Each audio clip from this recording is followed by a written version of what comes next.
Very good morning, good afternoon and good evening to all my dear students. प्यारे बच्चों, आज हम आप क्लास 10th के चैप्टर मैग्नेटिज्म का जो टॉपिक डिस्कस करेंगे उस टॉपिक का नाम है force on a current carrying conductor placed in a uniform magnetic field. जब हम किसी करंट कैरिंग कंडक्टर को किसी एक्सटर्नल मैग्नेटिक फील्ड में रख देते हैं तो उस कंडक्टर पर मैग्नेटिक फील्ड एक फोर्स लगाती है। ठीक है, कितना फोर्स लगाएगी आज हम आप यही जानने की कोशिश करेंगे। उसके लिए मैंने एक डायग्राम बना के रखा है। तो सबसे पहले डायग्राम की बात करते हैं। ठीक है, ये देखिए, यहां पर मैंने एक स्टैंड लिया है जिसमें दो स्प्रिंग बैलेंस कनेक्ट किए हैं और इन्हीं दोनों स्प्रिंग बैलेंस से मैंने एक एल लेंथ के कंडक्टर को हैंग आउट कराया है। ठीक है, मैंने दो स्प्रिंग बैलेंस लिए और उन्हीं दोनों स्प्रिंग बैलेंस से मैंने क्या किया बेटे, मैंने एक एल लेंथ के कंडक्टर को लटका दिया जिसमें करंट कितनी फ्लो हो रही है, आई। कितनी करंट फ्लो हो रही है बेटे, आई करंट फ्लो हो रही है। इस कंडक्टर के अक्रॉस मैंने एक हॉर्स शू मैग्नेट रखा है जिसमें नॉर्थ पोल से मैग्नेटिक फील्ड निकल के कहां को आती है, साउथ पोल को। ठीक है, ये जो मैग्नेटिक फील्ड है, ये जो मैग्नेटिक फील्ड है और ये जो डायरेक्शन ऑफ करंट है, इनके बीच का एंगल कितना लिया मैंने, थीटा लिया। कितना एंगल लिया बेटा, थीटा। तो यहां से आप दो तीन बातें समझ लीजिए कि क्या थी, अब आपको साफ साफ दिखेगा। Length of the conductor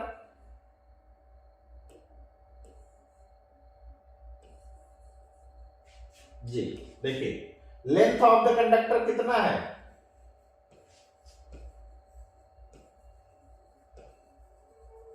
length of conductor कितना है बेटे, एल।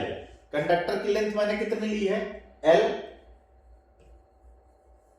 मैग्नेटिक फील्ड कितना है, बी है। करंट कितनी पास हो रही है,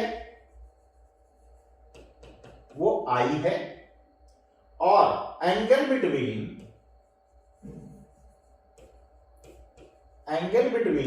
करंट एंड मैग्नेटिक फील्ड कितना है, थीटा। तो यहां चार बातें हमको आपको ध्यान में रखनी है कि हमने जो कंडक्टर की लेंथ ली है वो एल है, जो हमारा मैग्नेटिक फील्ड है उसको हम बी से रिप्रेजेंट कर रहे हैं, जो कंडक्टर में पास होने वाली करंट है, यहां जो कंडक्टर में करंट पास हो रही है वो कितनी है, आई है। और करंट और मैग्नेटिक फील्ड के बीच का एंगल कितना है बेटे, थीटा है।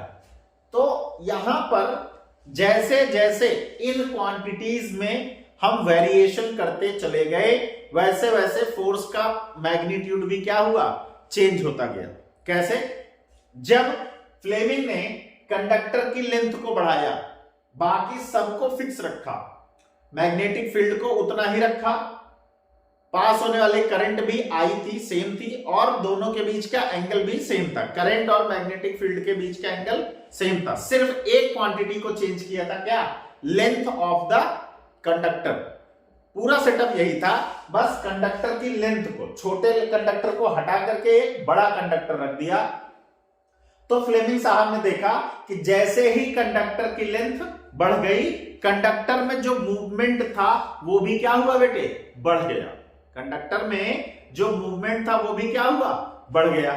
ठीक है, फिर फ्लेमिंग साहब ने क्या किया, कंडक्टर की लेंथ को एज इट इज रखा, मैग्नेटिक फील्ड को चेंज किया, मैग्नेटिक फील्ड को बढ़ाया और घटाया। जब उन्होंने मैग्नेटिक फील्ड में वेरिएशन किया तो उन्होंने देखा कि जब फील्ड के मैग्नीट्यूड को बढ़ाते हैं तो मोशन, जो कंडक्टर है, करंट कैरिंग कंडक्टर है, इसमें जो मोशन है वो भी क्या हो जाता है, बढ़ जाता है, मतलब डिस्प्लेसमेंट बढ़ जाता है।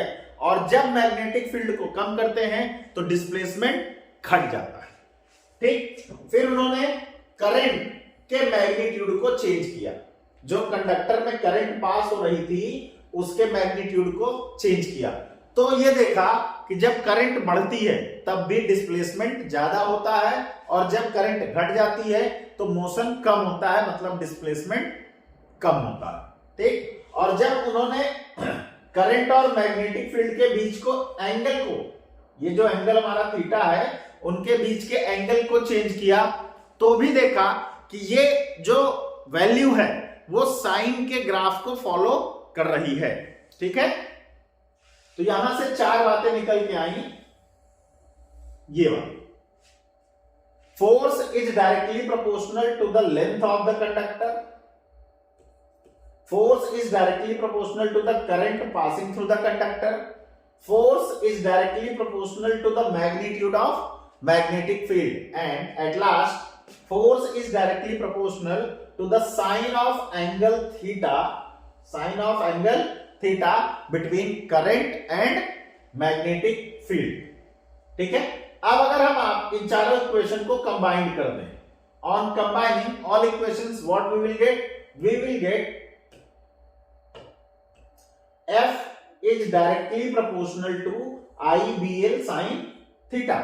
हम आप जानते हैं कि प्रोपोर्शनैलिटी के सिंबल को हटाना है तो इक्वल के साथ एक कांस्टेंट लग जाएगा K। तो क्या मिला, F is equals to K IBL sin theta. अगर हम F की वैल्यूज को, अगर हम फोर्स को 1 न्यूटन, करंट को 1 एम्पियर, मैग्नेटिक फील्ड को 1 टेस्ला, लेंथ को 1 मीटर और साइन थीटा की वैल्यू को 1 कर दें, ठीक है, इतना कर दें तो जब सारी वैल्यूज 1 हो जाएंगी तो इस इक्वेशन ए से हम आप लिख सकते हैं